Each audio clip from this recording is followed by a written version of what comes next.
This weekend marked the return of Maple Leaf Wrestling with Scott D'Amore at the helm, holding a two-night event called Forged in Excellence held in Windsor, Ontario, Canada, bringing in wrestlers from Canada such as the amazing Josh Alexander and Mike Bailey, as well as the wrestlers representing companies such as AEW, Ring of Honor, and New Japan Pro Wrestling.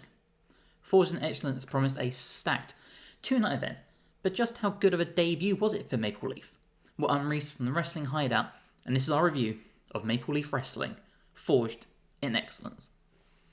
Let's start things off talking about how great it was to hear Mauro Ranallo return to Core Wrestling. Paired up with Don Callis, these two provided excellent commentary over the course of the event, a really refreshing change compared to the announcers we hear week in and week out. And a very stark reminder that it's absolutely crazy no one has tried to tempt Mauro back behind the commentary booth before this. In my opinion, Mauro is arguably the best announcer of this modern era, and this weekend was a big reminder why he hasn't lost a step. Now moving on to the main cards, I would say Night 1 was stronger than Night 2. Now that's not to say Night 2 was bad, but Night 1 had some really great must-see matches. In particular, Giselle Shaw versus Miyu Yamashita and Mike Bailey versus Konosuke Takeshita. Both of these matches were spectacular. And honestly, these two alone were worth the $30 price tag that the weekend bundle had, let alone all the other matches on the show. Now, if you didn't follow Scott D'Amore's TNA or his other promotion, Border City Wrestling, there might be a few faces on this event you won't recognise. But I do think Maple Leaf did a good job of having more established stars, as well as lesser known faces to showcase. Wrestlers such as Aiden Prince, Sheldon Jean, and Rohu Raju, who was in a title match at this event, alongside stars like El Phantasmo, Bully Ray, QT Marshall, Harley Cameron, to name a few, really just helped give the Maple Leaf roster some variety, as well as some depth up and down the card. Each show had a variety of different matches for the different styles you might like as an audience. Bully Ray and Raj Desi, for example, who formerly known as Jinder Mahal, had more of a comedy-style tables match, whereas New Japan's own Jet Setters had a faster-paced, junior-style 4-team tag title match.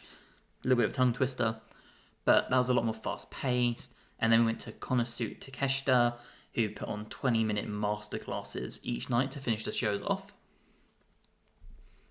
The stars of the weekend would have to be Josh Alexander, who was featured in the first and last match of the weekend, Konosuke Takeshita, and Mike Bailey. All three of these you would expect to be among the best matches on the show. However, a huge shout also needs to go to Giselle Shaw, who had two great matches against Miyu Yamashita, which I mentioned at the start of this video, and against Athena for the Ring of Honor Women's title. I think she shows she is someone who could carry the Maple Leaf Women's division on her back, much like Athena has done for Ring of Honor, and I do think this was probably some of her best work compared to her TNA run or her UK indie stuff. Now, with all this being said, the finale to Night 2 did end with hyping up an AEW angle, which was disappointing since this is a Maple Leaf show, and it would have been nice to see them end with a thread or like hint of something to come on the next show. But it is to kind of be expected when they've been allowed to use one of AEW's champions and their belt for 2 nights. So all this being said, it will be interesting to see where MLP go from here.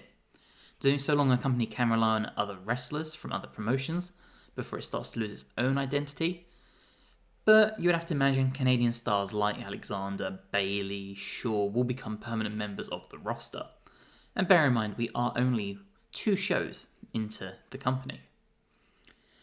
Throw in wrestlers like Kushida, who was trained by D'Amore at one point, and that's the start of a really solid roster that can easily be built around. My assumption would be a lot of D'Amore's trainees and wrestlers from Border City will come up to Maple Leaf, something akin to a smaller scale NXT to WWE type thing. But for now, only time will tell. Overall, Maple Leaf put on 2 shows more than worthy for the $30 price tag, with wrestling aimed at different fans, and definitely something you should go and watch for yourself. Now, if you've enjoyed this little quick fire review, let us know in the comments below. Did you watch the show? If so, what were your thoughts? If not, are you going to go and watch the show? Any of these matches seem interesting to you? If they do, or if you have any more questions, feel free to pop them in the comments below and I will do my best to answer them. If you haven't already, please drop the video a like, it helps us amazingly, and subscribe to the Wrestling Hideout for more reviews, podcasts, list videos, and fantasy booking videos. And hopefully, we'll see you in the next one. Bye, guys.